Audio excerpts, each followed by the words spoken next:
TV 2020 ekranlarından merhaba sevgili izleyenler. Gündem Özel programında Diyalog Medya Grubu Genel Yayın Yönetmeni Reşat Akar'la birlikte sizlerleyiz.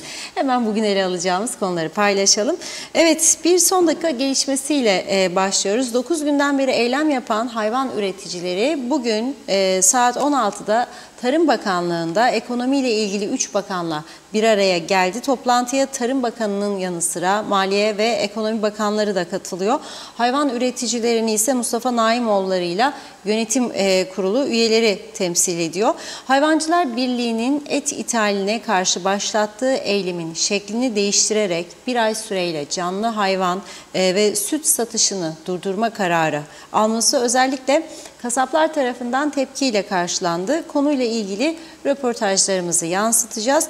Vatandaşların önemli bir bölümü de et ithali konusunda Hayvancılar Birliği yetkililerinden farklı düşünüyor. Vatandaşlar denetimli ithalata destek veriyor. Detaylarını paylaşacağız. Sonrasındaki konumuz polisin yaptığı açıklamaya göre yılbaşından bu yana 7.000'den fazla sürücü seyir halindeyken cep telefonuyla konuşmadan rapor edildi. Polis ayrıca son bir hafta içinde cep telefonuyla konuşma yapan 1051 sürücünün rapor edildiğini duyurdu. Yine konuşacağız. Üçüncü olarak Lefkoşa'da 6 ila 7 yaşlarında 2 kız çocuğuna cinsel saldırıda bulunduğu için tutuklanan ve ülkede kaçak yaşadığı belirtilen Oktay Töksöz, alkol yasaklanırsa bu tür suçlar işlenmez deyince yargıçtan çok sert tepki gördü. Detaylarını vereceğiz. Son olarak da kocası için tecavüz iddiasında bulunup 2 yıl süreyle hapse mahkum edilmesini sağlayan kadının yalanı ortaya çıktı. Bu kez kendisi cezaevine gönderildi. Yine ayrıntılarını ele alacağız. Evet, buyurun Reşat Bey. Evet, herkese hayırlı günler dileyerek başlayalım. Maalesef istesek de istemesek de yine ülkemiz gündeminde hayvancıların başlattığı eylem var. Bugün 9. güne girdi eylemler. Fakat bu 9. günde inatla ve ısrarla hayvancılar eylemlerini sürdürüyor. Ama bu arada az önce bir gelişme yaşandı. Başbakan olmazsa görüşmeyiz diyorlardı. Başbakanla 3 tane bakan görevlendirdim. Onlarla görüşebilirler. Sonra gerek duyarsam ben de görüşürüm diye haber yollamıştı dün. Görüşmediler ama bugün 16 raddelerinde arkadaşlarımız da orada bekliyor. Tarım Bakanlığı önünde. Maliye Bakanı, Ekonomi Bakanı ve Tarım Bakanı'nın katıldığı bir toplantı yapılıyor. Tabii bu toplantıya Hayvan Üreticileri Birliği'nin de başkanı ve yöneticileri katılıyor. Burada bakalım bir uzlaşı sağlanacak mı, sağlanmayacak mı? Hep birlikte göreceğiz. Tabii bizim içimizden geçen uzlaşıdır. Çünkü hayvancılar da bizim insanımızdır, dostlarımızdır, kardeşlerimizdir. Ama öte taraftan et tüketmekte zorlanan, fiyatların yüksekliğinden dolayı evine et götüremez olan vatandaşların durumunu da düşünmek zorundayız. Bunun ortası bulunmalıdır. Zaten başından beri dikkat çekmeye çalıştığımız bir özelliği var bizim ülkemizin. Dünyanın hiçbir ülkesinde et geliyor diye 10 gün süreyle, 9 gün süreyle sokaklarda eylem yapılmaz ama 2-3 aydır bu konu gündemde kalmaz. 2-3 aydır düşünün. Önce Başbakanlıkta Başbakan, Hayvancılar Birliği, Kasaplar Birliği arasında ortak protokol imzalandı. Ondan sonra bozuldu, uymayacağız dedi, kasaplar çekildi. Hayvancılar kasapları eleştirdi. Sonra tekrar ortam kuruldu. Sonra tekrar bir görüşmeler başladı. Ve bu arada hükümet baktı, gördü ki bir uzlaşı yok. 1200 lira kuzu başı teşvik olduğu halde bu tarafları memnun etmiyor. O zaman ben de donmuş et getiririm diye bir karar aldı hükümet. Çünkü görüyor, güneye kaydı büyük ölçüde vatandaşlar. Güneydeki kasaplardan gidip alıyorlar, geliyorlar. Güneydeki kasaplardan almaları tabii ki ağırlıklı olarak fiyat politikasına bağlıdır. 550 burada, 2 ay önce 350 idi güneyde, şimdi de 400 civarı. Ciddi bir fark var arada. Bugün vatandaşlar bana fotoğraf gönderenler var. Yavaş yavaş domuz kıymasına da dönüyor Kıbrıslı Türkler. 4 euro civarı. Yani 150 lira bile değildir. Düşünün siz, 150 TL bile değildir 1 kilo domuz kıyması. Ama ben domuz yemem. Yemezsen yeme ama yiyen varsa yiyecek. Yiyen varsa yiyecek.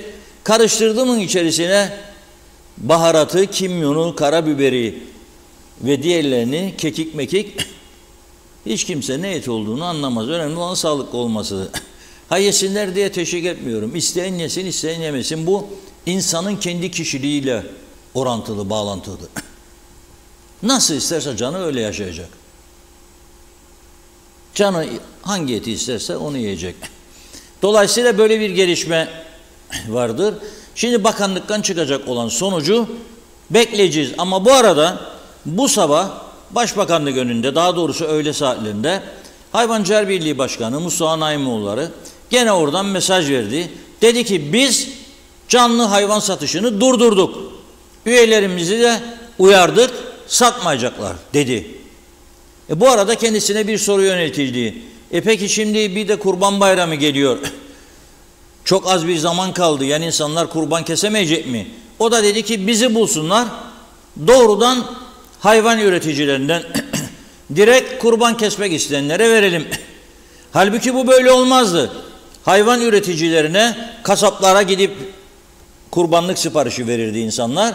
Kasaplar biriktirirdi. Kaç kişi? 15 kişi, 20 kişi, 30 kişi gider alırdı, gelirdi, fiyat verirdi.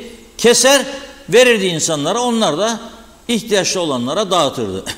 Şimdi gelip hayvancının mandırasından aldığında hayvanı nerede kesecek? Nasıl kesecek? Hangi koşullarda kesecek?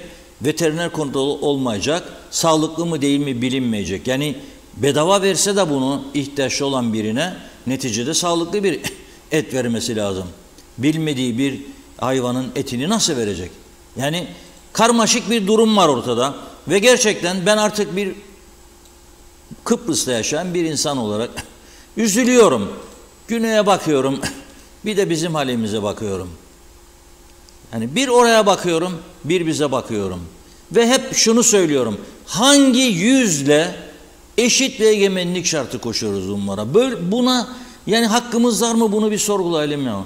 Yani biz o kalitede miyiz? O insanlar gibi siyasal kültürümüz var mı? Ekonomik becerilerimiz var mıdır? Bir bunu düşünelim. Yani program sonuna bırakmayı düşünürdüm ama artık girdim konuya.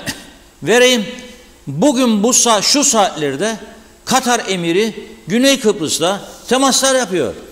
Larnaka Havaalanı'na geldi. Onu gitti Rum Yönetimi Başkanı Christodoulidis karşıladı. Sonra öğle saatlerine doğru Lefkoşa'ya Başkanlık Sarayı'na geldi Katar emiri. Fotoğrafları gelmiş olması lazım. Orada da askeri törenle karşıladı kendisini Christodoulidis. Larnaka Havaalanı'nda çiçekler verildi öğrenciler tarafından. Müthiş bir sevgi gösterisi kendisine. Niçin? Niçin? Çünkü Katar Türkiye dostudur. Ola ki Kıbrıs'ın kuzeyini KKTC'yi destekler bir gün veya göz kırpar. Bu bir. İki, Napolyon'un sözü vardır, unutmayın. Para, para, para.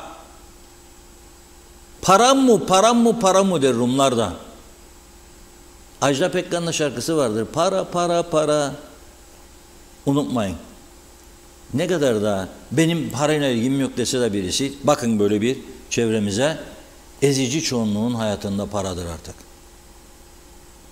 Para varsa paraya göre sevgili var. Para varsa paraya göre aşk var. Para varsa paraya göre iş değiştirme var. Her şey buna bağlıdır. Şimdi ben vallahi billahi sizi çok severim de sizinle çalışmak isterim diyen birisi biraz daha fazla para bulduğumu nasıl koşar adım gider. Ve iftira atarak da gider bazıları. Yok orada böyle vardı, yok orada böyleydi, yok oydu buydu falan filan. Dikkat edin. Her şey buna bağlıdır. Katar emirine ne dedi? Hristolis bir misiniz? Tam kalbinden vurdu kendisini. Bizim elhamdülillah bizden Müslümanlık falan filan lafının dışında herhangi bir İslam ülkesini etkileyecek bir argümanımız var mıdır? Yani mesela ne diyecek? Mesela Katar emiriyle karşılaştık. Ne diyecek? Hamdolsun el Müslüm biz de seninle falan. Nedir diyeceğimiz? Başka? Ne olabilir? Ama Hristodelis ne dedi kendisine? Ben dedi, biz hükümetimiz hepimiz bir olarak. Sizin dedi Brüksel'deki elçiniziz, elçiniz, sesiniziz dedi. Her zaman orada sizi savunuyoruz, savunmaya devam edeceğiz. Emir bayıldı bu söze. Para akar emirin her tarafından. Yatırım yapmasını istiyorlar. Bir yığın proje koydular ortaya.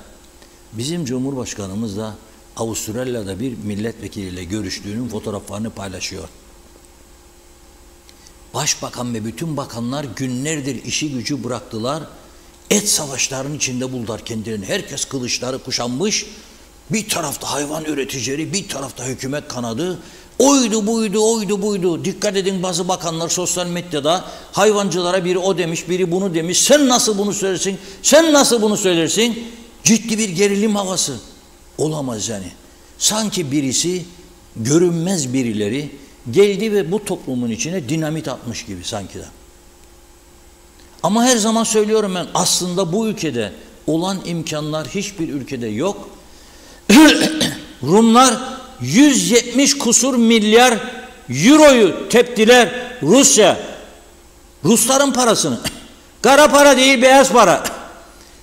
Zengin Rus iş adamları kendi devletlerinden, hükümetlerinden izin alarak havale ettiler orada yatırım yapacaklar diye.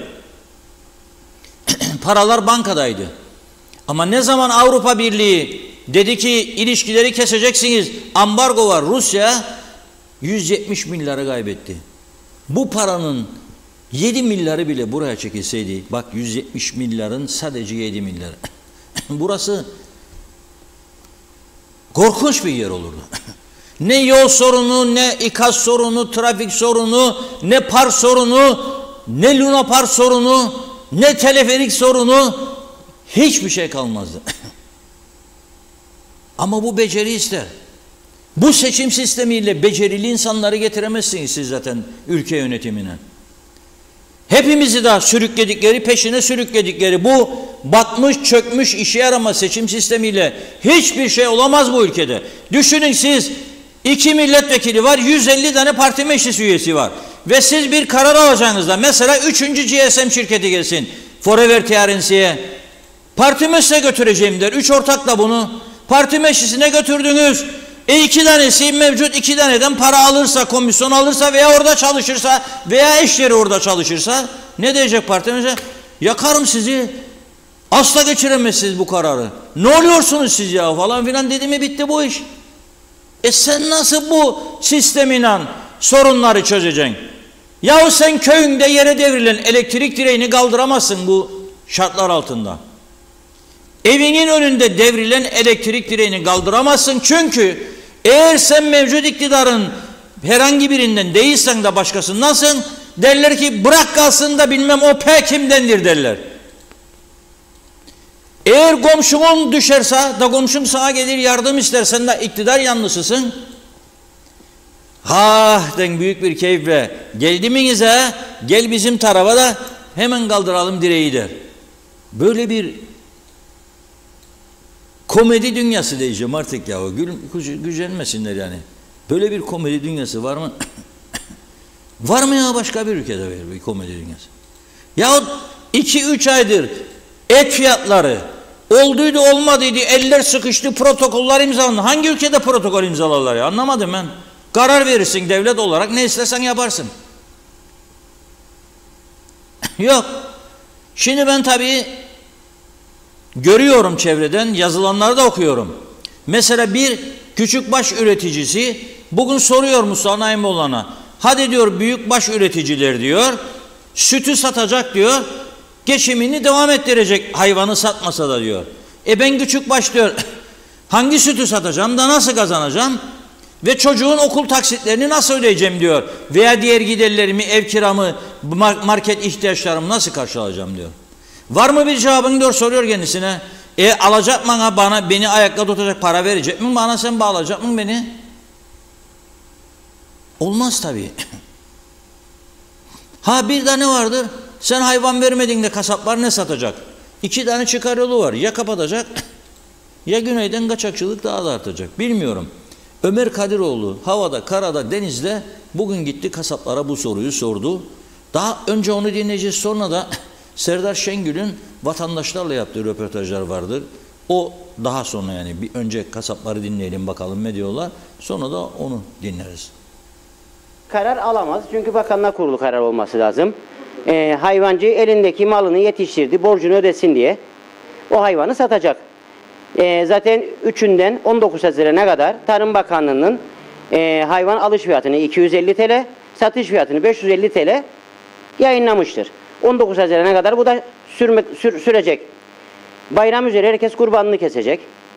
Hayvancı bunu elden mi satacak yoksa sadece kasaba mı satmayacak? Bunu açıklasın. Hayvancılar Birliği bir ay süreyle canlı hayvan satışı yapılmayacağını açıkladı. Bu karar sizi ve ülkeyi nasıl etkileyecek? Ne gibi etkiler? Ama çok uzun da sürmez bunların yaptığı eylem. Çünkü hani bugün eylemi yaparlar ama ne için? Halkı zora sokmak için mi yoksa? Haklarını arar ama şimdi haklarını da yani devlet diyor ki sana ben başka bir şey yapamam. Sen ne yapacaksın? Bugün 300 liraya kuzuyu verdin de ben kime satacağım? Peki ne olur? Mesela hayvancı canlı hayvan satışını durdurursa bir süre elinizdekileri sattınız. Sonrasında ne olur? Sonrasında yani bugün mesela genel baktığında bugünden müşterilerimiz arar ne olacak, ne edecek, bayram net bulacak mı? Bu sefer bulmazlarsa herkes yönelecek tamamen Rum tarafına. Başka alternatif yok. Belki zengin olup da paraya ihtiyacı olmayan çobanlar onu yapabilir ama normal bir halk bunu yapamaz çünkü herkesin bir sorumluluğu var, herkesin bir şeyi var, ailesi var. Yani bu işten ekmek yiyen çok aile var. Yani şöyle bir şey söyleyeyim, donmuş et gelecekmiş bize, ben alırım, belki satarım ama ben kefil değilim o ete. Yani benim babam da hayvancıdır, açık söyleyeyim size. Yani hayvancıları çok büyük bir kazanç, yani çok büyük bir kazanç var bu hayvancılıklardan. Bunu bu şeylerde gördük. Nedir? Eylemlerde gördük. 40-50 bin sterlinlik traktörler bilmem neler, çok karlı bir iştir bu hayvancılık. Güneyde de aynı yemeği yedirirler. Güneyde 4,5 euro canlı hayvan, bizde 250 lira. Ve yani ben hayvancıyı da kötülemem. Herkes kazancına bakar. Yani onun için yani durup da şey yapmam yani. Bana öncelikle bir hayvanın maliyetini çıkartsınlar, sonra yorum yapsınlar. Kasaplar o zaman bu hayvanları kesmeyecek, kendileri kesecek, kendileri soğutacak, kendileri şey yapması lazım. Bu da yasal olan bir şey değil. Bu da devlete düşen bir şeydir. Veteriner dairesi adamlarını çıkarıp kontrol etmesi lazım. Sağlıksız kesim olduğu için hepsine el koyması lazım. Evet. O yönde de bir açıklaması var. Diyor ki Mustafa Naimoğlu, birçok bölgede et tanzim noktası açıp kendi etimizi kendimiz satalım düşüncesindeyiz. O zaman demektir ki bu başbakanla kendi işbirliği yapıyor. İthaleti piyasaya sürmek, kendi elindeki kaçak getirdiği eti de piyasaya sürmek istiyor. Naimoğlu bugün yaptığı açıklamada kurbanlık isteyen vatandaşın hayvancılardan alabileceğini, hatta aracıların ortadan kalktığı için daha uygun fiyatlara kurbanlıklar alabileceğini söylüyor. Bir diğer yandan da yaptıkları çalışmalar neticesinde et tanzim noktaları açarak kendi etlerini kendileri satacağını düşüncesinde olduklarını söylediler. Bunu nasıl değerlendiriyorsunuz? Geç kaldılar. Çünkü bu kadar zamandır kasabla üretici terstir. Bugün mesela hakkını arama, başkasını mağdur etme. Yani sen hakkını ararken vatandaşı veya kendi esnafını ezeceksen yapma bunu dahi. Ama nedir? Bunu bilsinler ki zincirin, çarkın diş dizlerinde onlar da var, biz de varız. Ben hayvancıyı asla kötülemem ama böyle bir karar saçma bir karardır. Evet. Saçma. Bugün yaptığı açıklamada da yine Naimoğlu dedi ki birçok bölgede et tanzim noktası açıp kendi etimizi kendimiz satalım düşüncesindeyiz. Yapsınlar, denesinler, görsünler boylarının ölçüsünü. Yapsınlar. İnşallah da yaparlar. Görelim gene boylarının ölçüsünü. Yani bu iş zannedilirse ki olduğu gibi kârdır. Gelsinler bu işe dükkana vereyim yani 2 ay çalıştırsınlar isterlerse. Zannedilirse böyledir. Biz 2 ay vardır cebimizden para veririk. 2 ay vardır para kazanmayık. Yani günah. Kasaba da günah. Yani lazım kasabı da şey yapsınlar, düşünsünler. Yalnız aman aman şeydir, kasap bunların karşıtı değil ki. Kasap hayvancı beraber eylem yaptılar. Kasap hayvancının düşmanı değildir. Yani bizi cezalandırmasınlar, devletinden çözsünler sorunlarını. Rum tarafına gidecek. Yahut da gelen ithaleti isteyen ithaleten alacak. Yarından itibaren ithalat dağılmaya başlıyormuş. Gerçi gelen ithalat sadece marketler ve oteller içindir. Donmuş kıyma, donmuş kuşbaşıdır gelenler. O yüzden yani insanların çoğunluğu Rum tarafına. Zaten gidiyorlar, yine gidecekler. Daha fazla o zaman? Tabii ki daha fazla gidecek. Kasapların çoğu da kaçırabildiği kadar o yandan kaçak olarak getirip buzluklarında satacak. Çünkü buna bir yasa kimse şey yapamayacak. Peki ne olur ileriyi görebiliyor musunuz? Bu eylem bir yandan devam ediyor, bir yandan nark kararı uygulanıyor. Güneyde et daha ucuz. Ne görüyorsunuz bu işin sonunda? Ya bu işin sonu siyasi oldu. Siyasi olduğu için birbirlerine inat gidiyorlar. Yani bunun ceremesini halk çekecek. Başka bir şey yok. Şimdi Rum tarafında güzel teşvik veriyorlar. Hayvancıya da yem şeyine indirimi güzel yapılıyor. Sütleri daha pahalı alıyor. O yüzden kurtarıyor. Ve değişik ithal etler geliyor. Hepsini değişik fiyatlarda satıyorlar. Onun için halk oraya yönlenecek. Orada bugün 450-460 liraysa kilosu, ki öyledir. Bizde 550 lira ve bizi daha fazla satamıyoruz. Yani daha fazlaya satamıyoruz. Yarın öbür gün gene yükselecek hayvancı fiyatları gene yükselecek. Satabilirsek alacağız biz de.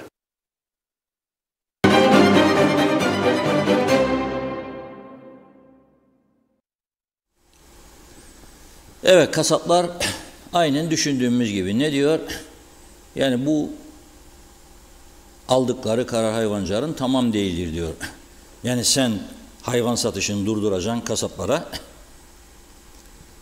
Kurbanlık istersen gel bana mandıraya vereyim. Bu silah ters tepecek. Yani ben Naimoğullarına ve arkadaşlarına söyleyeyim, bu silah ters tepecek. Çünkü düşünün, sattığı hayvanın geliriyle çocuk okutanlar var. Sattığı hayvanın geliriyle evinin market ihtiyaçlarını karşılayanlar var. Araba ruhsatını, efendime söyleyeyim, kredi kartı taksidini, elektrik parasını, su parasını, belediye vergisini.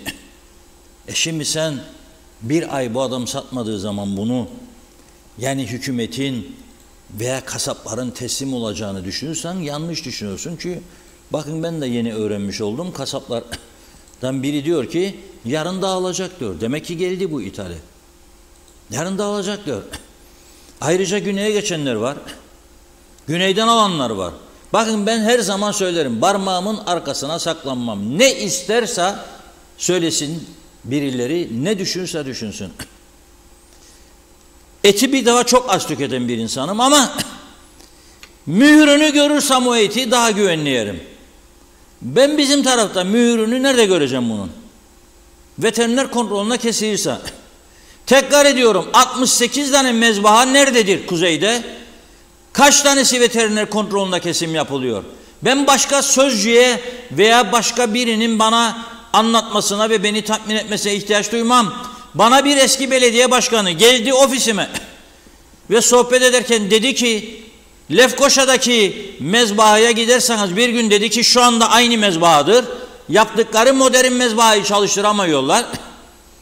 Bir daha et yemezsin hayatında dedi. Bana bunu bir eski Lefkoşa belediye başkanı söyledi.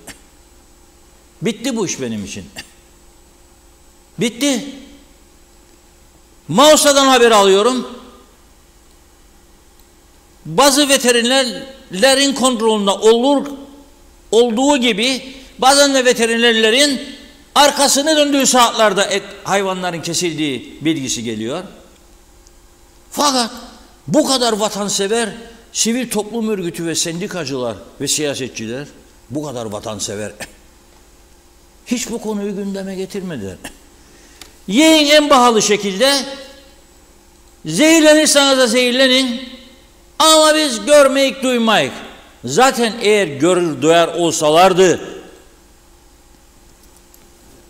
bugün Yüce Meclis'in toplantısı varmış sözde, dün toplanmadılar ya, bomboşmuş salon gene. Her zamankinden daha da boş. Kimin umurunda? Ya insanlar, bir kısım insan geçim zorluğuna düşmüş, bir kısım insan memleketin bu duruma düşmesinden rahatsızlık duyuyormuş, geleceğine güvenle bakamıyormuş, çocukları için ülke aramaya başlamış. Kimin umurunda? Kimin umurunda? Olacak şey değil yani, gerçekten olacak şey değil. Mesela dün bana bir mesaj gönderdiler. Asgari ücret arttı ya, daha bu ay sonu ve ay başı ödenecek maaşlara yansıyacak asgari ücret. Tamam mı? Ve daha adamların cebine girmeden insanların zamlar başladı. Söyledik bunu. 50 liraya aldığı mesela bir paket peksemez 80 lira. Hiçbir kimse %23 yapmaz yani, onu söyleyeyim size. Hiçbir kimse %23 yapmaz zammı. Yani devlet %23,5 yaptı diye o da %23,5 yok. Kendini garanti alsın diye %30 en az yapar, %40 yapar, %50 yapar. Mesela çocukları özel okulda olan ve Türk parası ödeyenler var. Hemen kreşler, anaokulları velilere mesaj yollayıp dedi ki sizin bu ay ücretleriniz bu olacak. Affınıza sığınarak. Haklı mı? O da haklı.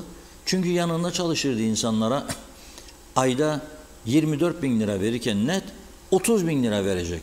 30 bin lira yükseldiği zaman sigorta ihtiyaç sandığı primleri de otomatikman artacak. Bir kişinin maliyeti 40 bin Türk lirasına çıkmış olacak. Şimdi bu kadar yüksek maliyetler çıkınca doğal olarak ücretlerini sayacak. Yani sen bana 6 bin lira fark verirken eğer çocuğum benim kreşteyse, anaokulundaysa zaten ben 2 bin lirasını verdim ona. Bakın 6 bin liranın 2 bin lirasını ona verdim. Kaldı 4 bin lira elimde. Elektriğe ay başı zam gelecek gelir. Yani o birinin kulağına verecek miyim? Tüp baza gelip gelmeyeceğini bilmem. Markette her şey ateş pahası oldu. Daha önce aldığım fiyatları bulamıyorum. Verecek miyim? Vereceğim. Meyve zepse fiyatları. Verecek miyim? Vermeyecek miyim? Yani 6 bin bana veriyorsun ama aslında benim cebimden 16 çalıyorlar. Bakın alıyorlar demeyeceğim. Büyük bir kısmı çalıyor. Yani mesela diyelim ki bir ithalatçı yurt dışından mal getirir. 4 tane dağıtıcısı vardır. 4 dağıtıcıya 10'ar bin liradan koysam sigorta ve şeyle 40 bin lira artıyor. Sen ayda eğer 4 milyonluk bir ticaret döndürüyorsan 4 milyonda 40 bin lira, bunun karşılığı ürünlerine %30, %40 zam değildir arkadaş. Çünkü dövizde bir yükselme olsa tamam, hep ona sığınıyordunuz. Ama dövizde yükselme yok. İşte hesap bellidir. Ocak ayında asgari ücret 470 euro civarı, şimdi 900 euro civarı, euroya vurduğumuzda. O zaman güneyden alışverişler daha cazip hale gelmiyor mu? Aldığın gün maaşı euroya çevir, git euro olarak alışveriş yap. Sadece et meselesi değil, diğer birçok üründe yakında göreceğiz, bu kafa yapısıyla güneye kaymış olacak. O zaman da tabii nasıl ayaklar üstünde duracak forever teorisi bilemem. Şimdi kısa bir mesaj bölümüne geçiyoruz. Ondan sonra vatandaşlar ne diyor acaba bu ithal et konusunda? O konuya gireceğiz. Buyurun. Evet, teşekkür ederek hızlıca başlayalım. Erdal Yarkın, Osman Rakibet, Hüseyin Güngör, Erol Topçu hayırlı yayınlar diledi. Fevzi Mehmet Çağoğlu, Şerife Turgay Derya'da, Ertuğrul Kanık çok zor bir ihtimal ama KKTC halkı bu gidişle topluca vejetaryen olacak. Sayar Aker, selamlar, yağlı etlerden uzak duralım bu ölümlü dünyada. Sağlıklı yaşam için doktorlara görev düşüyor. Arzum kalpten gidenlerimiz hiç olmasın. Mehmet Uluçaylı, hükümet ülkede her şeyi serbest bıraksın. Ülkeye girişte getirdiğini belgelesin, vergisini ödesin. Sen de hükümet olarak alış satış fiyatının denetimini yap, kontrolünü denetle. Sayar Aker, karpuz, kavun, zeytin sofrasından hiç caymayın demiş. Hanife Dursun, Zeliha Adaman, Fikret Gönlübol, Serdar Cesurer, Gürkan Giritli iyi yayınlar diliyor. Çağatay Donlar, kuzu eti mangal kelimelerinden gıcık almaya başladım. Aklıma tembel, rahata konmuş, göbekli, Kıbrıs Türk insanı gelir. Halil Anıldı, 70 yaşına geldim, domuz eti yemedim. Kuzey Kıbrıs'ta sağlıksız koşullarda ve veteriner kontrolü olmadan kesilen etleri yemektense varsın Rum tarafında sağlıklı koşullarda, hijyen ortamında veteriner kontrolü altında kesilen domuz eti yiyelim. Hem etler içerisinde en ucuz et olanıdır. Aytekin Farisoğlu, ilk defa bu kadar gerçekçi, dürüst, samimi programımızı izliyorum. Tüm söylediklerinize katılıyorum Reşat Bey. Ben bu polemiklere girmemek için 15 günde bir güneye gidiyorum. Et değil, her şeyimi oradan alıyorum demiş. Tam 10 yıldır gitmemiştim. Mehmet Uluçaylı, aşağı yukarı tüm Kıbrıslıların geçmişi çobanlıkla geçti. Biz halk olarak sanki hiç et görmedik de hükümet bizi etle buluşturacak. Böylece geleceği yakalayacağız. Ufukta ışığı göreceğiz. Ali Cevat, eyvallah Müslümanım diyor. Müslümanlar domuz yemezmiş, harammış.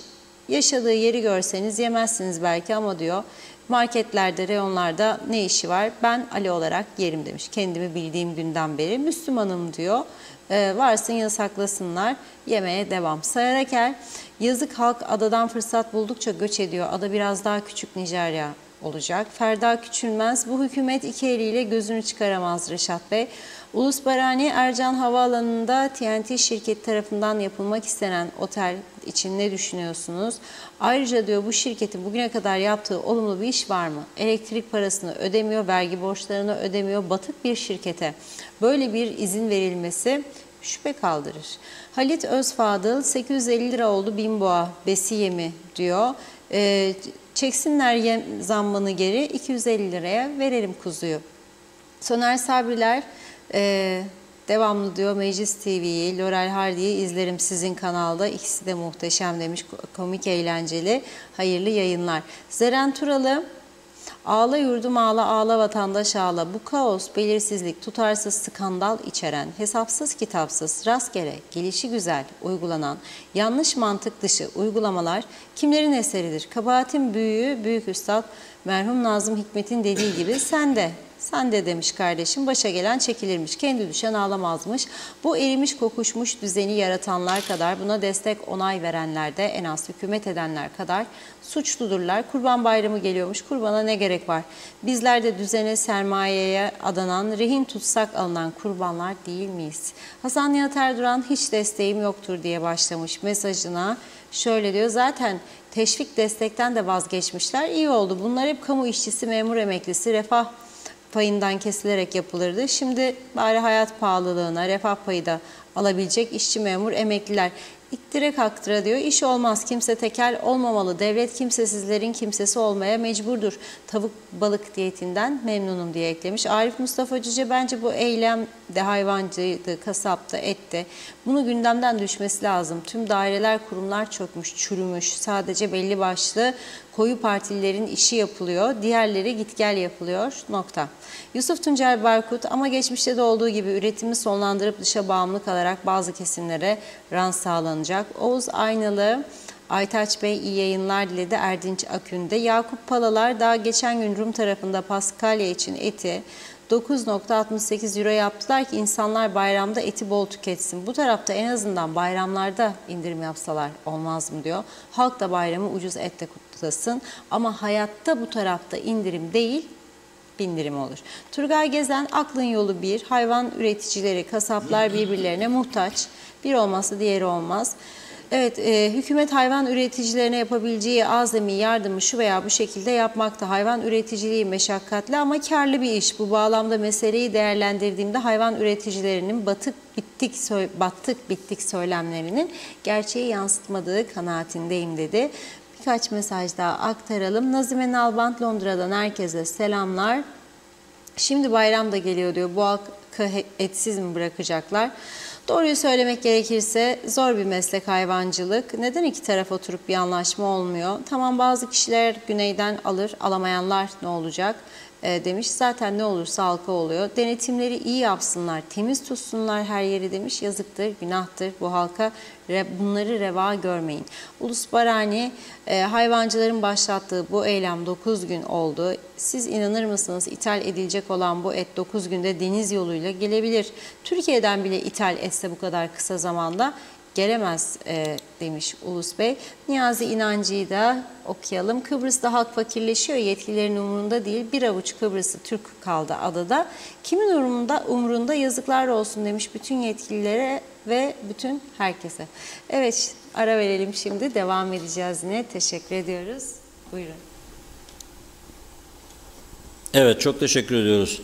Yani böyle olmasını istemez kimse tabii ama diyor ki mesela bir izleyicimiz, ben diyor 50 yıldır hiç diyor domuz eti yemedim hayatımda ama buradan diyor ne olduğunu bilmediğim bir et yiyecektense diyor ya da bu fiyatla domuz eti yemeye razıyım diyor. Oraya doğru adım adım ilerlemeler olacak, ben seziyorum bunu. Gerçekten seziyorum. Yani olabilecek birçok şeyi önceden sezme gibi böyle bir acayip bir özellik var bende. İnanmazsınız değil mi? Aklıma bir şey getirdiğim anda aynı anda birisini, o an telefonum çalıyor. Farklı bir şey bu. Neyse. Üzücü bir durum. Yani bir toplum nüfusunu bilmez, tamam. Kimisi 400 der, kimisi 500 der, kimisi 800 der. Atmasın çok. Ama ben görüyorum nüfusta patlama olduğu belli. Eskiden mesela Lefkoşa Girne yolunda giderken Gönyeli çemberinde itibaren 20 tane araba görürdük. Giden 20 tane gelen. Şimdi yüzlerce gidiyor geliyor. Yüzlerce. Bu nüfusta müthiş bir artış olduğunu gösteriyor. Dün zaten sizleri aydınlatmak için son istatistikleri aktardım. Buraya Rusya'dan, İran'dan, Kazakistan'dan ciddi anlamda bir akış var.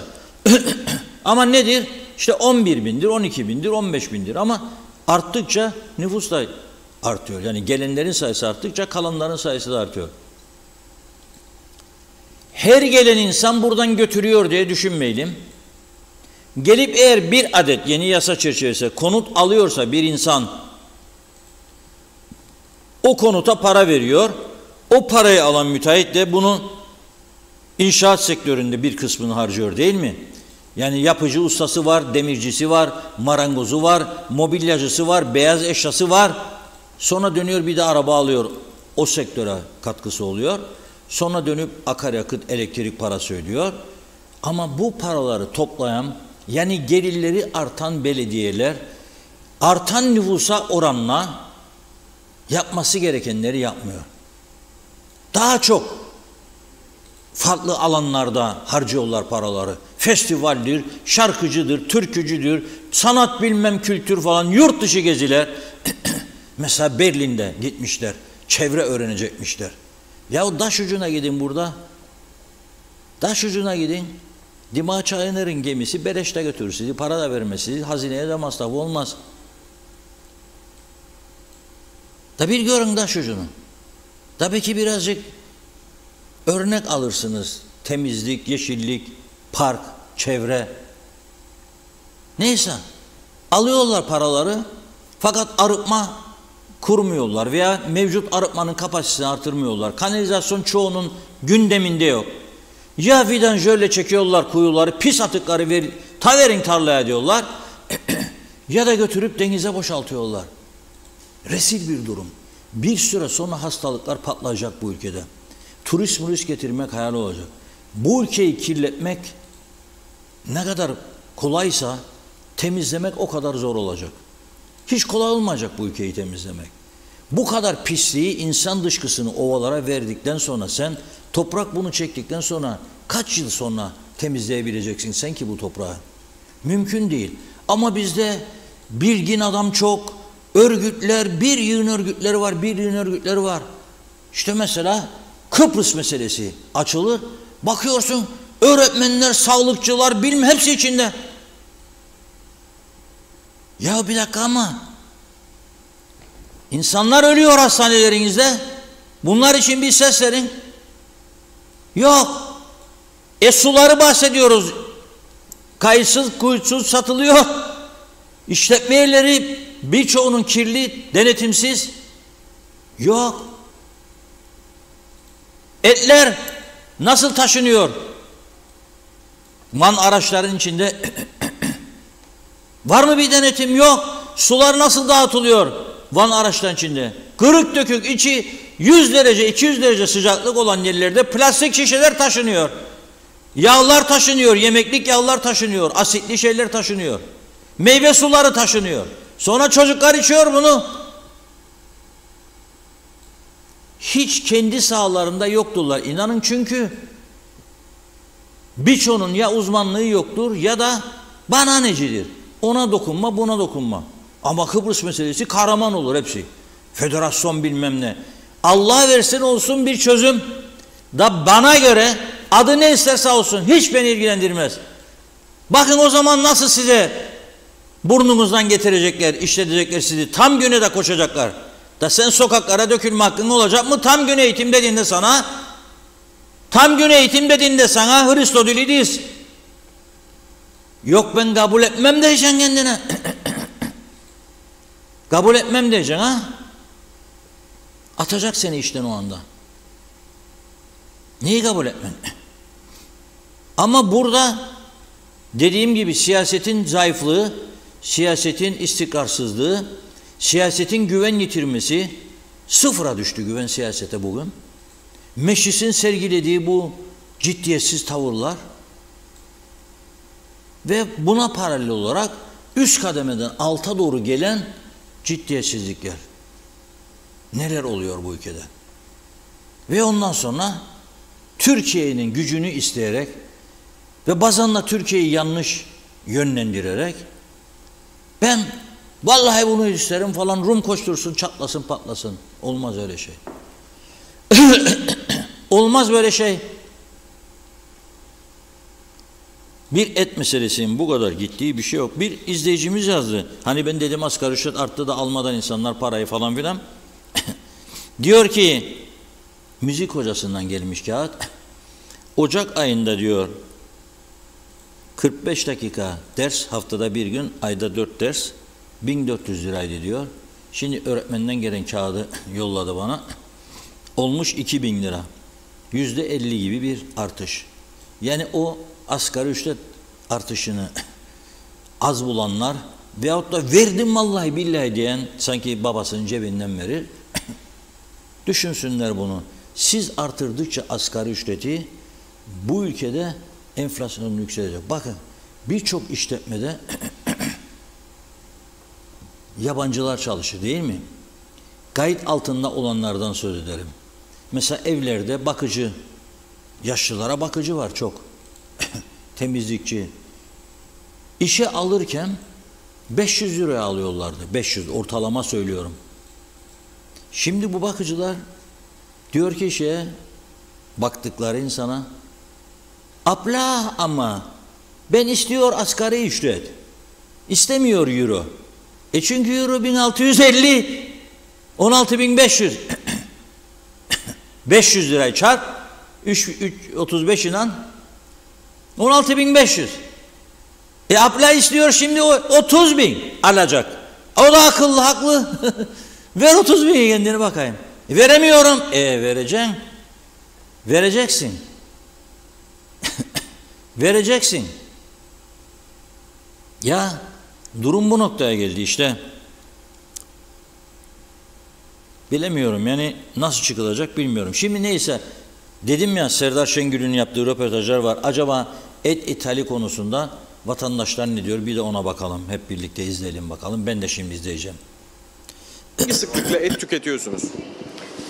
Hemen her gün. Her gün. Hemen her gün ama yani tercihim değil. Salata yemeği tercih ederim. Valla ben hazır yemek çağırırım. Onun için pek et aldığım yok. Kasabım var. Ondan da tek aldığım kıymadır. İç piyasa değilim. Rum'dan almam, hayır. Peki hükümetin ucuz et getirmek için ithal et kararını nasıl karşılıyorsunuz? Ucuz olsun, daha çok insan yesin, evet, güzel. Ama ne kadar güvenilirdir, Hollanda iyi bir ülkedir, tamam falan filan ama gene de bazı sakıncalar çıkacak gibi gelir bana. Gene de var mı Kıbrıs'ın kuzucuk gibi eti? Yok diyorum. Teşekkür ediyorum. Hangi sıklıkla et tüketiyorsunuz efendim? Devamlı tüketiyoruz ihtiyaç olduk sonra. Yani etsiz olmuyor. Hükümetin kararı da yerindedir. Günün sonunda bu ülkede tüketilen 3 birim etin ikisi ülke kaynaklarından, yani Kuzey Kıbrıs'tan karşılanmıyor. Bir yerlerden geliyor bir türlü. Yani sonuçta kaçak olacağına devlet kontrolüne gelmesi çok daha yerindedir. Yani olması gerekir. Eğer ülke imkanları bunu karşılayamıyorsa ve bu et güneyden geliyorsa kaçak yollardan geleceğine, havalarda ısındı. Gene çöp torbalarında etler yakalanacak. Günün sonunda bunun kontrolsüz geleceğine devlet kontrolüne gelmesi vatandaşın eğinedir. Yani ayda yılda anca yani o da alamıyoruz yani sebzeyi zor alıyoruz. Eti bırak da sebzeyi zor alıyoruz yani çok yani yüksek fiyatlar yani. Bence yanlış. Önce kendi halkını kalkıntırsın.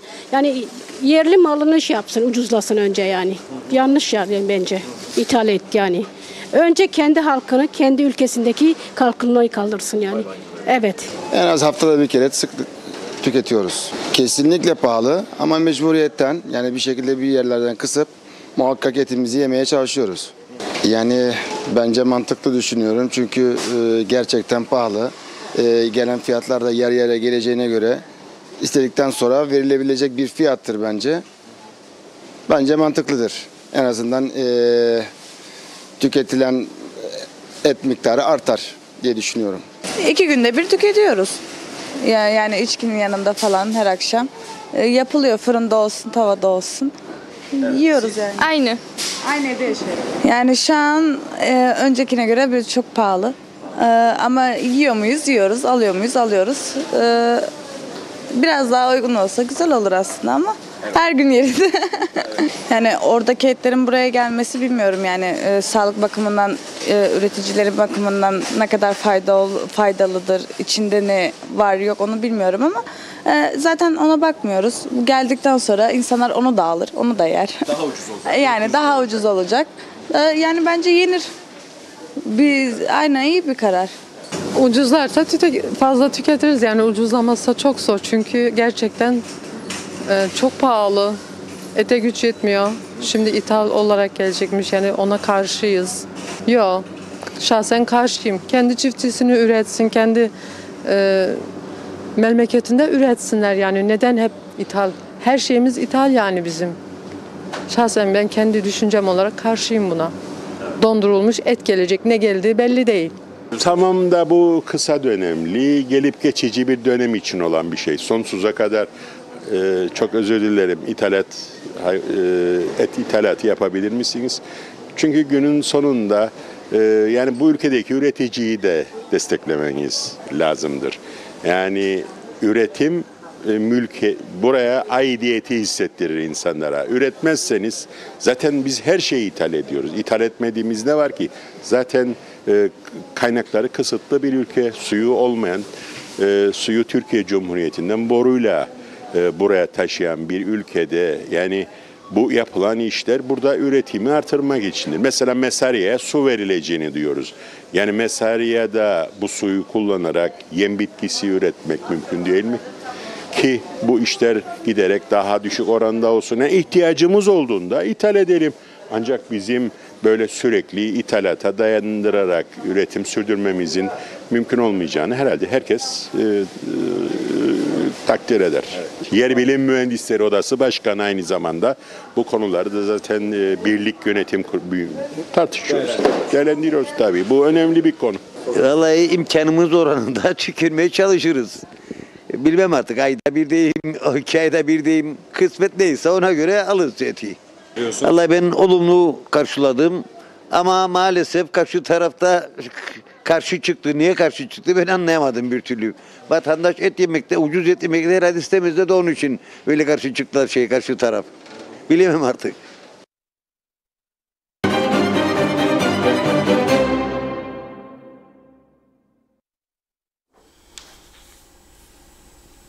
Bu konu vatandaşı da ikiye böldü. Ama ben mesela İngiltere'de, Almanya'da, Avusturya'da ve Güney Kıbrıs'ta et ithal edilsin mi edilmesin mi diye birine soru sorduklarını duymadım. Bak, duymadım. Benim gazetecilik anlayışıma da ters düşen bir durumdur bu ama sistem sizi sürüklüyor içine. Çünkü yukarıdakiler kavga edince getirirsin getiremezsin, getiririm getiremezsin, vururum, kırarım, yakarım, ederim, vazgeçerim yapmam. Bunlar olunca mecburen hakeme ihtiyacınız oluyor. Hakem de vatandaştır yani. Ama bakın vatandaş da ikiye bölündü. Mesela biri diyor işte güneyden alırım. Biri diyor ki yok güneyden almam. Biri diyor ki ithal et gelsin. İyidir diyor. Biri ne bileyim ben yerli üreticiyi de korumak lazım. Yani kafalar karışır. Eğer adı serbest piyasa ekonomisi ise hiçbir şeyi yasaklayamazsın. Ha, ama ben serbestlik ama biz Kıbrıs'lık canım işte bizim oyumuz da var buyumuz da olsun. O da bilmem ne ama biz farklıyık bilmem. O zaman da senin hiçbir zaman ülken düzelmez. Hiçbir zaman da bitmez bu eylemler, tartışmalar, kavgalar, küfürler, adam kırmalar. Polis de dün neydi ya o hal? Kaç gündür? Kapı kırma, polislerle yüz yüze gelme. O insanların yaşadığı sıkıntı, aileler. Ne için? Kuzu savaşları, kuzu harekatı. Bugün Rumlar da yazdı çok bu konuyla ilgili haberlerde. Bayağı reklamımızı yaptılar. Bayağı reklamımızı yaptılar. Bakın 50. yılda kendi kendilerini dövüyorlar. 50 yıl oldu ya Barış Harekatı'ndan bu yana işte. 20 Temmuz'da 50 yıl olacak. Allah gene düşünüyorum da bizde ne şahinler çıkacak gene o gün kükremeler falan filan. Viskileri çekip sandalyenin üstüne çıkıp nutuklar. Sen 50 yıl önce aldığın bu adanın kuzeyini, aldığımız kuzeyini ne hale getirdik ona bak da ondan haber ver bana. Bana ondan haber ver. Ne yaptık? Ha İskele'de gökdelenler Rumlarda 46 kat çıkıyor. Bizde 36'ya kadar çıktılar. Güzel. Binalarda patlama var. Yüzme havuzlu villa yoktu Kıbrıs Türklerde. Kaç kişi de vardı ya? 1 ya 2 kişi yoktu. Şimdi olmayan kalmadı. Olmayan kalmadı.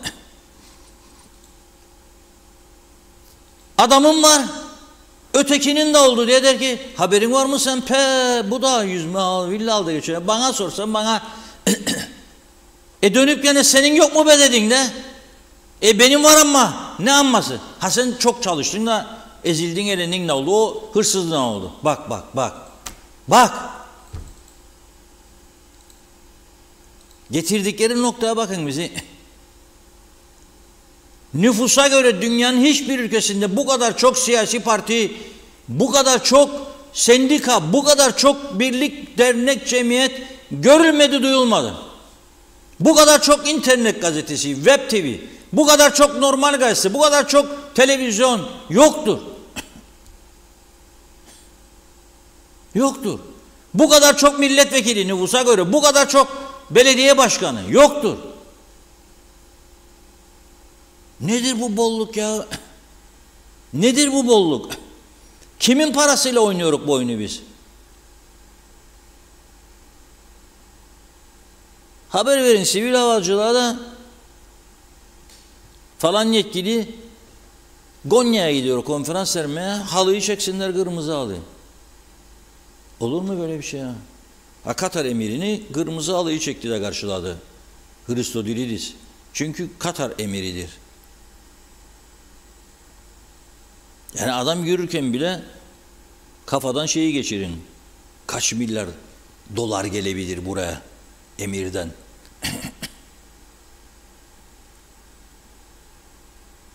Ama biz gidip gelecek, Konya artık bizim evimiz gibi oldu değil mi? Buradan Konya'ya ya Gaziantep'e ya Hatay'a. Ya bak mesela görüyoruz değil mi? Adam 2 yıl Hatay'da yaşar. 2 yıl sonra gelir bana parti başkanı olur burada. Nasıl? Oralı mı buralı mı? Orada seçime girmen, burada gelin giresin.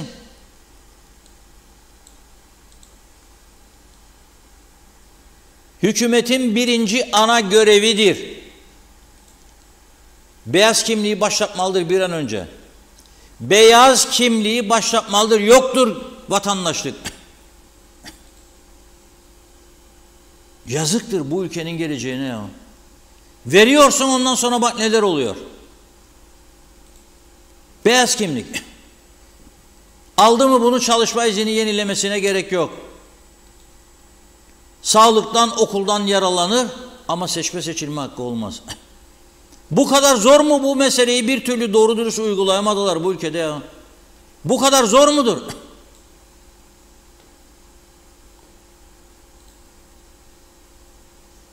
Buna geçmek zorundalar. Ve ben geçeceklerini de tahmin ediyorum. Çok yakın bir gelecekte buna geçmek zorundalar. Ben 15 sene kaldım. Yok. Beyaz kimlik. Otur, sağlık, eğitim tamam. Seçme seçilme yoktur. Yok gelip benim irademe müdahale edeceksin. Ondan hep başımıza geliyor bunlar. Ondan. Ya gelir bize pazarı ders de verir. 10 sene önce gelen, 15 sene önce gelen doğup büyüdüğüm topraklar hakkında bana ders de verir. Bu kadar karıştı bu iş. Facebook savaşları. Olamaz böyle bir şey. Arkadaşlık siteleri sövme, hakaretleme, aşağılama siteleri oldu. Nerede var ya bu?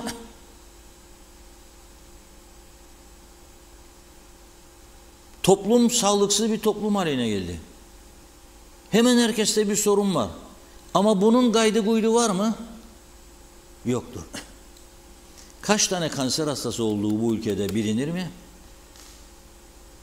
Kaç tane göğüs kanseri, kaç tane tiroid kanseri, kaç tane akciğer kanseri bilinir mi? Bilinmez çünkü özele de gidiyorlar. Ne mecbur etmesin? Devletin kaydı hakkı altında, bilgisi altında olmasını ne mecbur etmesin? Yurt dışına gideni bilemezsin sadece, bilemeyebilirsin. Kayıt yapmadan gidersen. Yoktur bize. Bugün öğrendim. Adamlar güneyde araştırma yapmışlar. Kadınlarda diyor, Rum kadınlarda göğüs kanserinden sonra diyor ilk sırada tiroid kanseri geliyormuş. Tiroid kanseri. İngiliz doktor uzmanlar, benim de ailemde tiroid hastalığı olan oluyordu. Kanser olmadı çok şükür, 2 tane.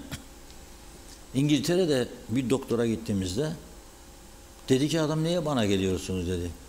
Bu işin ustası dedi Türkiye'de dedi ve açtı ajandasını ve bize Türkiye'deki bir profesörün adını verdi.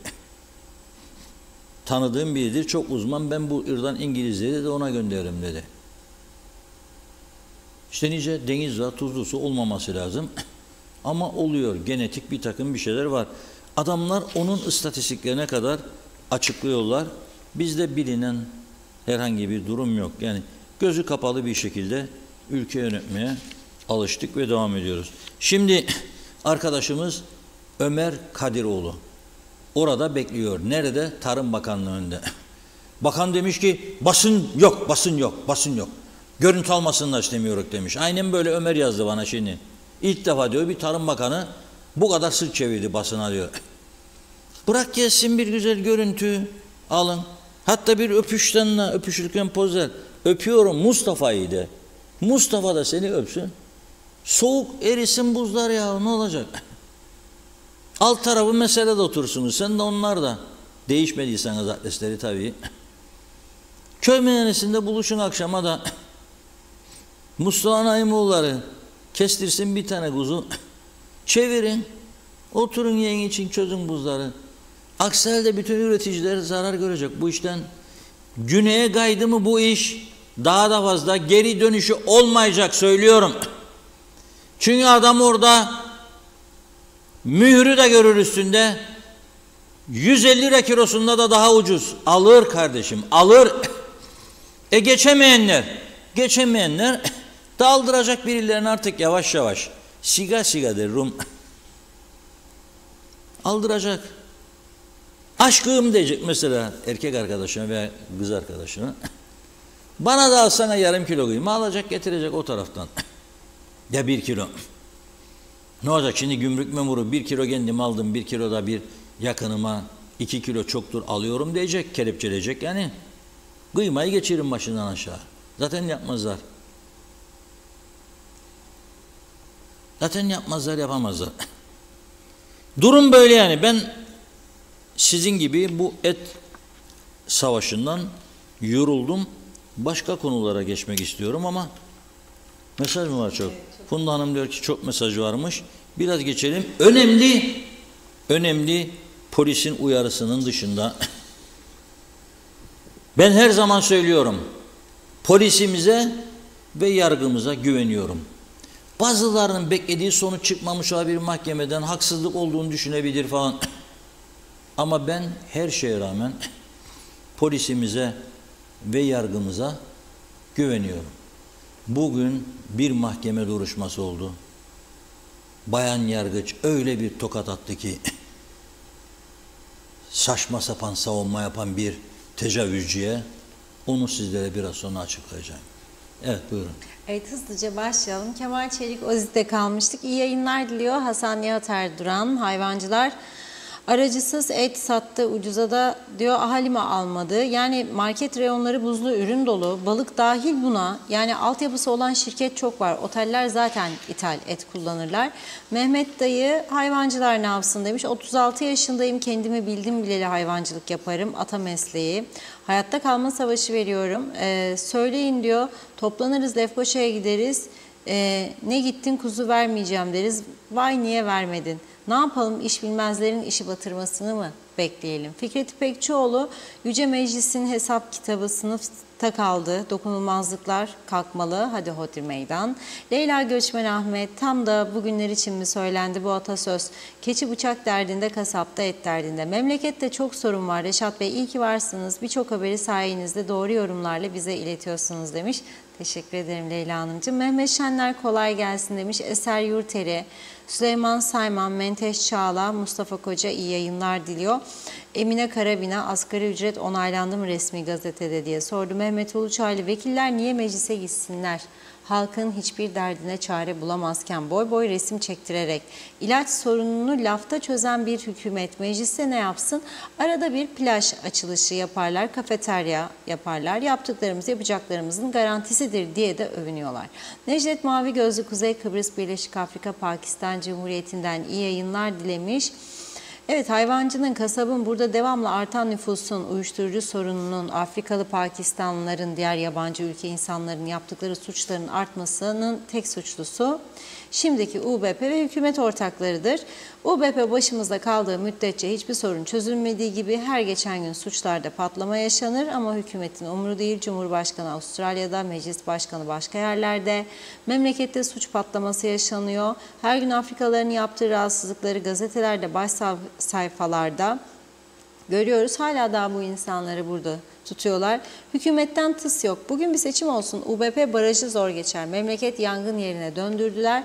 hala da koltuklarda oturuyorlar. Japon yapıştırıcıyla oraya yapışmışlar gibi bir türlü koltuktan kalkamıyorlar demiş Necdet Bey. Erhan Özoğul, abi ucuz et yemek isteriz, ithal olsun ona da razıyız yazdı. Tahir Aktu, gailesi bize düştü, yemeyelim usandık demiş. Mehmet İnancı, o yüce meclisin kahraman vekilleri niye meclise gitmiyor? İnsanda bir utanma duygusu olmalı. Nasıl insan içine çıkıp oy isteyecek bu zatlar?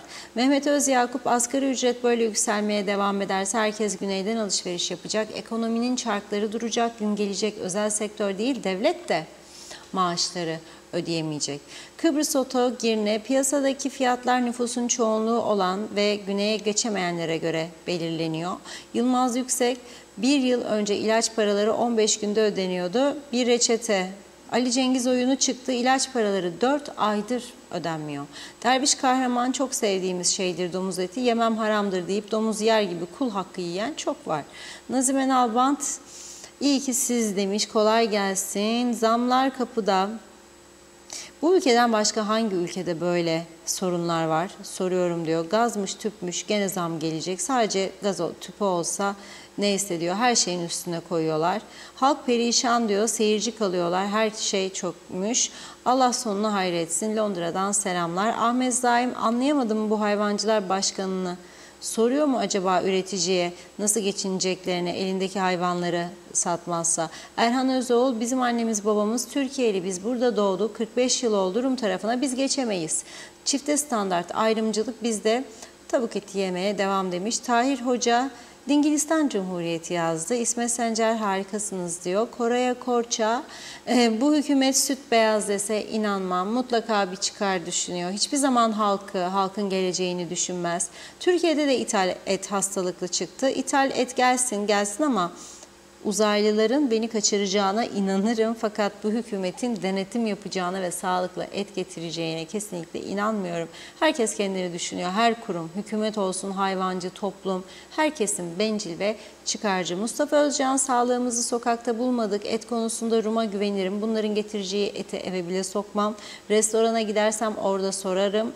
İthal et kullanıyorlarsa oralara da gitmem demiş. Turgay Gezen, görünen köy kılavuz istemez derler. Sezgilerinizde haklısınız Reşat Bey. Ben de sizin gibi düşünüyorum.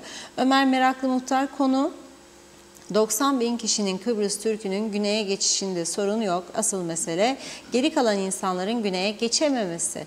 Alınan et ithal kararı onlar içindir. Bunu ben söylemiyorum. Sayın Bakan dile getiriyor. Mehmet İnancı, diplomalar ne oldu diye sormuş. Gündemden düştüğünü hissediyorum. Soruşturma sürüyor mu? Bazı proflar da olmuş. Bu zemzem suyuyla yıkanmış diplomalarla.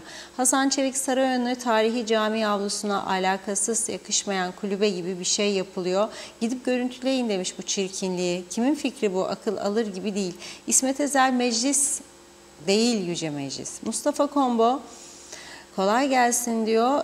O dediğiniz her insanda olmaz. Çünkü bence de sizin dediğiniz gibi bende de oluyor diyor Reşat Bey. Bu his Allah'tan gelmedir. 6. histir demiş. Tam çözemedim mesajınızı, kusura bakmayın Mustafa Bey. Çağatay Donlar, her gün et yersen tabii ki kalp hastası olursun, kansere yakalanırsın. Zeliha Adaman, oyumuz sana Reşat abi demiş. Celal Arun, ülkemizde ekonomi çok iyi olacak. Bayramda kurban kesmek yerine artık tüm vatandaşlar karpuz kesecek diyor. Esma Nazmi, ithal ete ihtiyacı yok bu ülkenin. Huzura ihtiyacı var. Bu yönetimin gitmesiyle olacak demiş. Ayrıca diyor ki ne etmiş, ülke battı, gündem değiştirmek için strateji belirlediler. Kimse yutmuyor bu filmi. Bu halk çok izledi. Hüsnü Dündar, görüldüğü gibi trafikte ne kadar dikkatli olsak da bir dalgınlık sonucu bize yazılan cezalar bu ekonomik şartlara orantısız. Zaten geçim sıkıntısı yüzünden kafamız afyon çekmiş gibi dönüyor diyor. Bari bu cezalar açlık sınırı hesaplanarak düzenlensin dedi. Bir iki mesaj daha aktaralım. Özgür İzmir, tamam Reşat Bey, o saydığınız ülkelerin nüfusuyla bizimkini kıyaslarsak bizimki nedir diyor. Altan Korkmaz, köylünün durumu ne olacak? Yem fiyatları uçuyor. Binboğa şimdi bir maaş alan hayvancı, devletten var bir maaş almayan adam. İkisi de hayvancılık yapar. Bu durum ne olacak? Salih Mullalı, rekabet olmazsa istedikleri gibi fiyat uygulama devam edecek diyor. Et de elinde, bıçak da. İstediği gibi halkı kazıklamakta nereden hak oldu diyor. Rekabet şarttır demiş. Devletin vatandaşı koruması da doğrudur dedi. Umahan Davulcu'yu da okuyalım. Rum tarafından getirilen etler daha mı sağlıklı? Onlar da diğer ülkelerden ithal ediyor. Biz niye yurt dışından ithal etmeyelim? Devlet vatandaşı yiyebilsin diye ucuz et getirecek. Sendikalar niye buna karşı çıkıyor demiş. Teşekkür ediyoruz. Yine devam edeceğiz. Buyurun. Evet, Rum tarafında hiç duymadım ben, sorsunlar vatandaşa. Mahmut Bey, eti Avustralya'dan mı getirelim, Kanada'dan mı, Hollanda'dan mı, Fransa'dan mı? Devletin görevidir. Tarım Bakanlığı araştırır, Bakanlar Kurulu'na götürür ve izin verir. Veyahut da firmalar araştırır, sertifikalarını alır, götürür Tarım Bakanlığı'na başvurur. Tarım Bakanlığı, Sağlık Bakanlığı'yla değerlendirme yapar. Ondan sonra izin verir. Zaten Avrupa Birliği'nde oldun mu, özellikle Avrupa ülkeleri arasında sıfır gümrükle ithalat yapıyorsun. Daha önce söyledim. İzlememiş olanlar olabilir. Arada kaçırmış olanlar olabilir. Güney Kıbrıs'ın birçok mağazasında uzunca bir süredir Türk malları vardır. Zara giyim git. Kadın elbiselerin çoğu Türkiye'den. Made in Türkiye yazar içinde. Cambo'ya gider, bizim Kıbrıs ülkeleri çok meraklı oyuncağa. Çeşit çok çünkü. Fiyatlar da tahmin ederim daha uygundur. Ama çeşit de çok. Bakallar aslan bebe bilmem ne bebe. Made in Türkiye.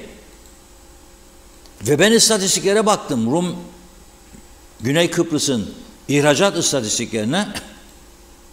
Türkiye'ye 115 milyon dolarlık ihracat yapmış adamlar 2022 yılında.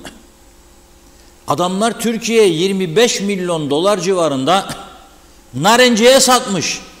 74'te tümünü bize bırakıp gittiler. Biz onlardan aldıklarımızın yarısını kuruttuk. Geri kalan yarısına doğru dürüst ihraç edemiyoruz. Hele bu sene tarlada kaldı. Onlar sıfırdan narenciye üretimi başlattılar. Ve bizim ana vatanımız Türkiye'ye bile narenciye satıyorlar. Aradaki fark budur. Onlarda planlı bir yönetim anlayışı vardı. Onlarda devletin stratejik kararları, planları, programları vardır. O çerçevede yürürler. Ama bizde işte dediğim gibi sendika, UPP'dendir bu gelen, hemen kuralım karşı, o da tıpıdan olsun. Bir de dıpıdan olsun. Ya siz siyaset yapacaksınız diye aynı iş kolundaki insanları 3-4 sendika ayırdınız be birader. O eylem yapar bırakır, o biri bak onlar eylem yaptı, söke söke aldı. Biz ne varik başkan, söyle bak, biz de yapacak, merak etmeyin. Hadi sen de koy grev, o da koysun grev. Yahu çocuklar alfabeyi okuyamaz oldu ilkokullarda, hala da tam gün yoktur bu ülkede. Ya aileler battı çocuklarını özelde okutsun diye, hala da tam gün yoktur bu ülkede. Sağlık çöktüğü yerlerde sürünür. Hala da tam gün yoktur sağlıkta. Ve neyi konuşuruz biz burada? Etmiş, Van'ın içinde açıkta mı taşınırmış, mühürlü müymüş değil miymiş, sağlıklı mı değil miymiş? Neyin zaten farkındaydık bu kadar zaman? Hayvanların, hasta hayvanın kesilip kesilmediğini biliyor muyduk? Biliyor muyuz şu anda, sorarım ben size. Varsa bir kişi söylesin. Ne ama soktuk başımızı kumada, bize öğretilenleri konuşuyoruz hep yani. Gerçekleri konuşmayalım. Neyse, işin gerçeğine bakalım. Müthiş bir şekilde olaylar artıyor bu ülkede. Üzücü bir şekilde. Lefkoşa sokaklarında sabah saat 2.30'da 2 gün önce bağıra çağıra avazların çıktığı kadar dolaşan 2 Nijeryalı'yı polis yakalayıp dün mahkemeye çıkarmıştı. Bunların ülkede yıllarca 4-5 yıldan beri kaçak olduğu ortaya çıkmıştı. Şimdi bir tane inşaat çalışanı, işçisi.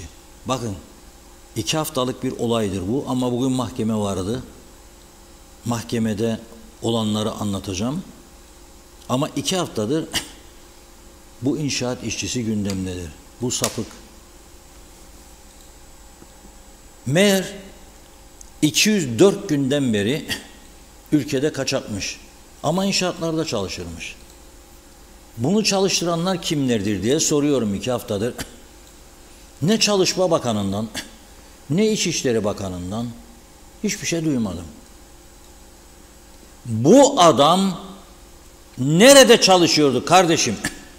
Polis size vermiştir bunun bilgisini soruşturmasında. Şimdi yargımıza ve polisimize güveniyorum. 6 ve 7 yaşında 2 tane çocuk. Bunları yan yana oturuyormuş. Bu terbiyesiz adam gidiyor, çocukların yüzlerini yalıyor. Sonra da daha kötü, uygunsuz hareketler yapıyor. Polis tutukluluk istedi, aldı. Tekrar uzatma istedi, aldı. Ve bugün mahkemeye çıkardı kendisini. Oktay Tokgöz. Çocuğun cinsel istismarı ve KKTC'de ikamet izinsiz bulunmak suçlarından kendisini mahkemeye çıkardı. Polis dedi ki, kız çocukların ifadelerini sosyal hizmet görevlileri eşliğinde aldık. Zanlı 3 kez mahkemeye çıkarılarak hakkında 13 gün tutukluluk aldı. Bu süre içerisinde Barış Ruh ve Sinir Hastanesi'nde kontrolden geçirildi. Ancak sonuç henüz belli olmadı. Neden belli olmadı biliyor musunuz? Barış ve Ruh Hastanesi'nde yıllardır hastaneye başvuranların sayısında çok ciddi artışlar olmasına rağmen hastanenin doktor ve personel eksikliği giderilmiyor. Yatak eksikliği, kapasite genişletilmesi ile ilgili sorunları giderilmiyor. Ondan dolayı gecikiyor. Neyse. Ama diyor, soruşturmaya etki edecek bir şey kalmadı diyor. Tutuklu yargılanmasını talep ediyorum diyor. Mahkeme diyor ki buna söyleyecek bir sözün var mıdır diyor. O da diyor ki 4 çocuğum var. 50 yaşındayım. Bu yaşa kadar suç işlemedim. Ama diyor Kıbrıs'a gelince alkol ve sigara içmeye başladım. Pişmanım. Ne kadar pişman olsam da işlediğim iğrenç suçu örtmez. Ama burada her yerde içki içiliyor. Serbest. Aslında diyor yasaklanırsa diyor bu içki içilmesi, bu suçlar da işlenmez diyor. Yargıç kendisine çok müthiş bir söz söylüyor. Diyor ki kendisine, senin diyor özrün kabahatinden büyük diyor. O zaman diyor alkolün yasak olduğu ülkeye gidin, buraya gelmeyin diyor. Ne kadar güzel bir yanıt. Ne kadar güzel bir yanıt. Alkolü içeceksen adam gibi içeceksin. Bastığın yeri göreceksin. Kadın içinde geçerli, erkek içinde geçerli. Kimin ne olduğunu bileceksin, nereye gittiğini bileceksin, ne yaptığını bileceksin. Yok ki sen şişeler dolusu alkol içeceksin. Da sonra gidip 6 yaşlarında çocuklara, kız çocuklarına tecavüzde bulunacaksın. Sarkıntılık yapacaksın. Da diyeceksin yasaklayın alkolü de. Yasak olsa bunlar olmaz. Olur mu böyle bir şey? Senin geldiğin ülkede alkol yasak mıydı? Nereden geldin sen? Senin geldiğin ülkede alkol yasak mı? Ya yüzlerce zehirli alkol çıkar orada. Etil alkol içinde basarlar, zehirlenir, insanlar ölürler. Beyin travması yaşarlar. Yargıcı kutluyorum. Bayan yargıcı. Adını vermiyorum. Hedef olmasın diye. Ve 3 ayı geçmemek üzere kendisini cezaevine gönderiyor. Bu ne demektir? 3 ay içerisinde yargılanacak demektir. Bakalım bizim ülkemizin yasaları ne kadar bir ceza öngörür göreceğiz. Bir başka konuda bakın, hepiniz ve hepimiz biliyoruz ki bugün aileler arasında bile en ciddi sorun yalanlardır. Çocuk 14-15 yaşında sigara içiyorsa, anneye koku vurduysa veya babaya da çocuğa der, sen gene sigara mı içtin be Osman der. Yok anne vallahi billahi içmedim der.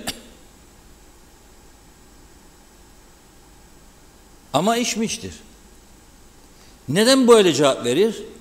Çünkü azarlanacak diye. Belki de babadan tokat yiyecek diye. Ya da mahcubiyetinden.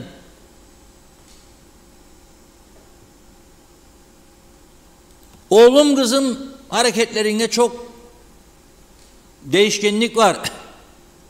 Sen acaba o şeyden mi kullanıyorsun diye sorsa, yok anne ne münasebet ben uyuşturucu mu kullanırım? Ya baba.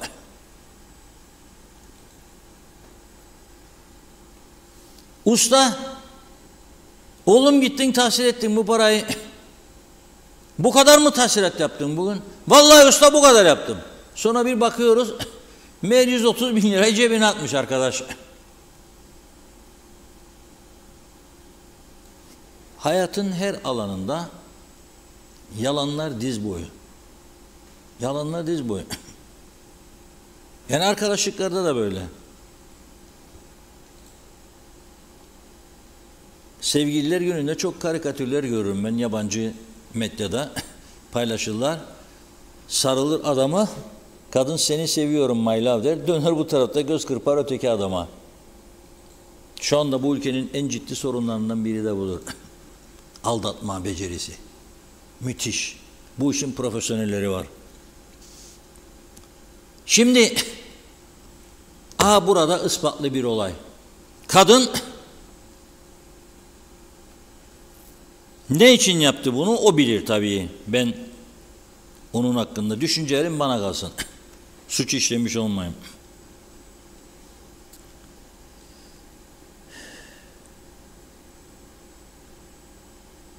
...2023 yılında polise şikayette bulunuyor. Diyor ki kocam diyor bana istemediğim halde tecavüz etti. Bu bir suçtur. Yani evli olsan da istemiyorsa kadın, hele Avrupa'da çok ağır cezası var. Bu bir suçtur. Ama sırf adamdan kurtulasın diye yapıyorsan bunu, o zaman da geç de olsa çark tersine döner. Nitekim zavallı adam böyle bir şey yapmamış. Cezaevine de gönderildi biçare. Sonunda ağladı sızladı avukatlar işin gerçeğini ortaya çıkardı. 9 ay cezaevinde kaldı talihsiz adam. Ve bunu yapan kendisine karısı ya eşi. Yani bir insan niçin evlenir? Niçin menfaat sağlamak için mi yoksa güvenilir bir eş olsun diye mi yanında? Hayatı paylaşsın diye mi? İyi günde kötü günde demez mi nikah memurları? Vallahi duymak bile istemem ben. Onun için hiçbir düğüne gitmem. Hiçbir düğüne gitmem. Varsa beni gören söylesin. Gitmem. İki şey. Bir, bu lafların çok saçma olduğunu düşünüyorum artık. 30 sene 40 sene önce biri nikah memurunun önüne koymuştur. İyi günde kötü günde işte sağlıkta bilmem nerede birlikte aynı yastığa baş koyma. Ne bu ya? Yok çünkü böyle bir şey. Yalan dünyası. 1200 kişinin evlenip 1100 kişinin boşandığı bir ülkede bu lafın bir hikmeti kaldı mı artık? Bence değiştirmeleri lazım. Düşünelim bir şeye bakalım. Ne yazabilirik? Nikah memurlarına yardımcı olsun be. Yüce Meclis'e sunalım. Zaten yapacak iş yoktur. Otursunlar bunu birkaç ay tartışsınlar, vakit geçsin. Yaz tatili de geliyor ha. Haziran sonu elveda meyhaneci bir de bayram var. Bayramdan sonra Yüzemeşiz tam tatil. Gene 4,5 ay. İç tüzük öyleymiş diyecekler bize. O iç tüzüğü sanki melekler yaptı da koydu kendilerine. Siz yaptınız. Değişemezsiniz yani. Değişmek istemezler de onun için. Herkes rahatına düşkün. Perde gerisinden ne söyler bilmin? Ödesin Osmanlı paraları ya, boşver, para çok. Bak keyfine. Yan gel yat Osman memleketi burası. Neyse gelelim saate de.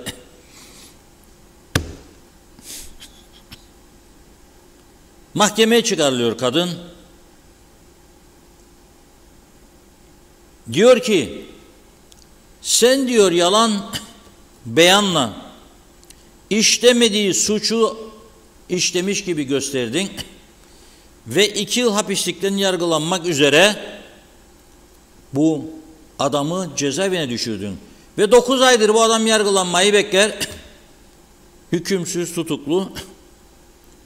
Fakat bu taraftan senin yalanın ortaya çıktı. Diyor ki yargıç kendisine senin diyor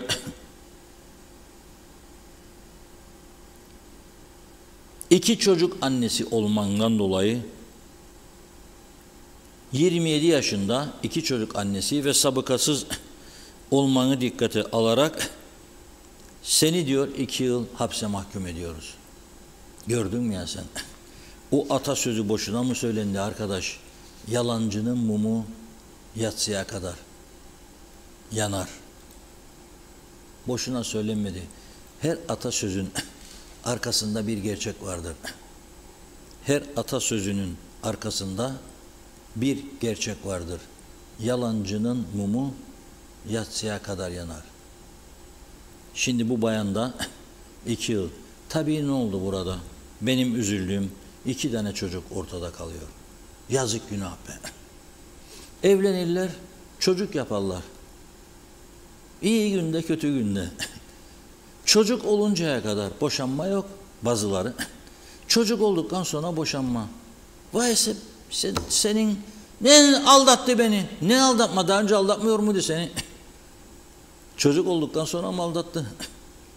Daha önce aldatmıyordu seni yani. Ya da aldatmaya meyilli değildi yani. Ha bazılarında çok şiddetli geçimsizlik olur. Tabii ki çocuk olsa da çaresizsin. Ne yapacaksın? Yani çocuk var diye ben her gün azap çekecek değilim eğer öyle bir durum varsa. Bu da var. Ayrıca tabii şunu da kabul ediyorum. Son yıllarda boşanmaların bir başka ana nedeni ise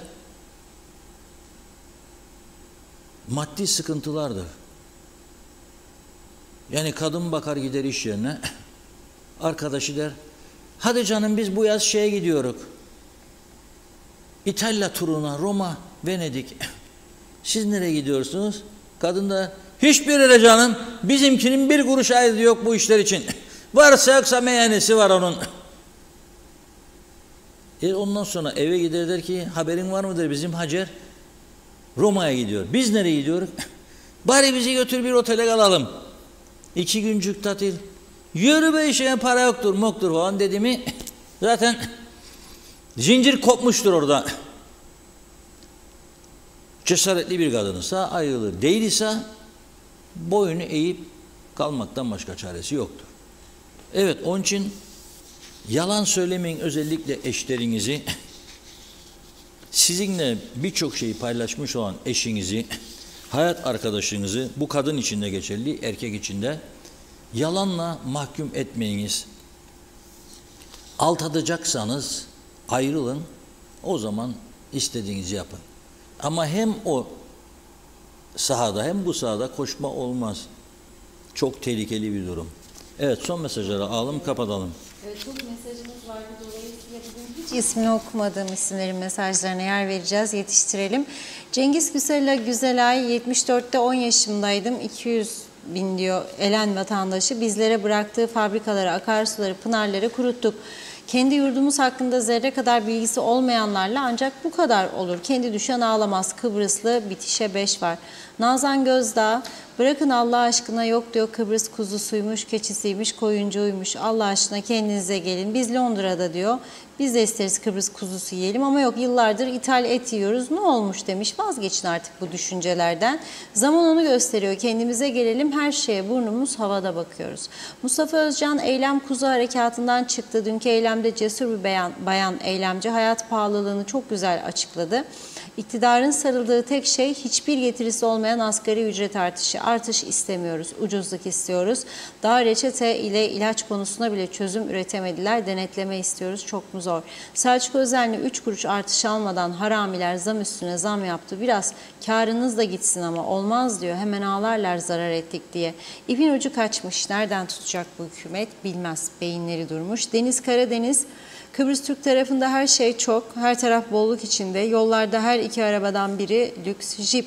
Herkes her şeyi alıyor. Sanal bahis, uyuşturucu, kara para bu ülkenin en büyük belasıdır. Tahir Aktuğ, gece yarım saat yürüyüş yaparım, merhaba diyen yok. Hep yabancı.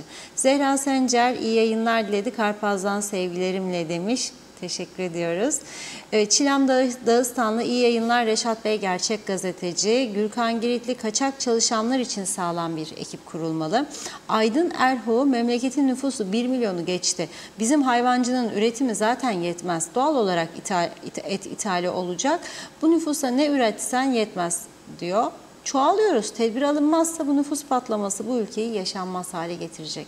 Tema Yavaş Londra'dan selamlar. Hüseyin Mert Coşkun, memleketin bu talan düzeni MDP ile son bulacak yazdı. Kemal Çelik Ozi, ben bayramda kara tavuk keseceğim demiş. Fatma Topal Bunlici, Hollanda yapay et üretiyor. Küresel ısınmayı azaltmak için büyükbaş hayvan üretimini kısıtlama amaçlı ithal et diye yapay et getiriyor olabilir mi acaba? Şenol Tatlıcıoğlu iyi yayınlar, selamlar dilemiş. Aysel Çelikkol, dilinize sağlık, sevgilerimi gönderiyorum. Biz de sizlere. İzzet Ahmet, evet Sayın Reşat Bey, merhum Naci Tarat abimiz bize söylerdi bugünlerin geleceğini. Milliyetçiler yine bize komünist deyin, Rum yanlısı deyin ama daha beter olacağız diyor. Abdullah Tuncelli, Yunanistan üzerinden her şey güneye gelir ve bizden çok ucuz. Niye bizde pahalı? Emir Ali tatlı değil, kasaba satmayacaklarmış da halka satacaklarmış. Halk mağdur olmasın. Halk nasıl alıp da gidip kesecek? Nerede kesecek? Gene kesmek için bir kasap bulacak.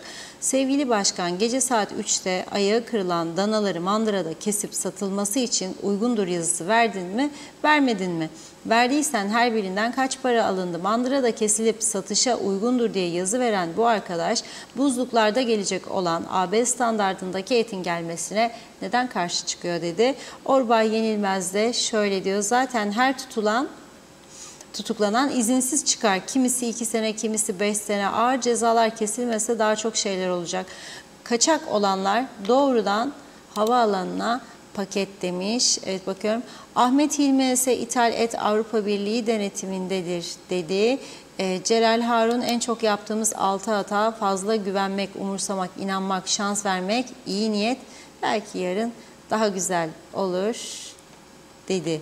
Evet, tamamladık. Çok çok teşekkür ediyoruz. Buyurun, son eklemek istediğiniz. Evet, son dakika bir bilgi geldi. Onu aktarayım. Meclisin tatili iş tüzüğe göre değilmiş. Ama daha önce başka milletvekilleri iş tüzüğü diye açıkladı. Eminim bundan yani. Fakat şimdi başka bir bilgi geldi bana. Diyor ki anayasanın 81. maddesi gereği diyor, meclis Haziran sonu kapanır, Ekim'in ilk haftasına kadar tatildir diyor. Dolayısıyla diyor bana, anayasayı yapanlara tepki göster diyor yazan. Anayasa yapanlara tepki gösteriyor.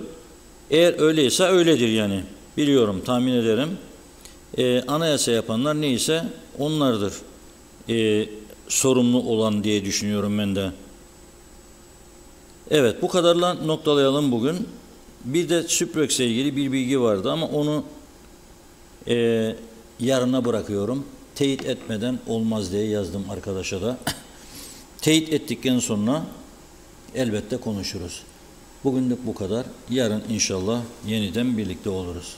Evet, çok teşekkür ediyoruz. Tamamlıyoruz sevgili izleyenler. Yarın yine aynı saatte görüşmek üzere. İyi akşamlar.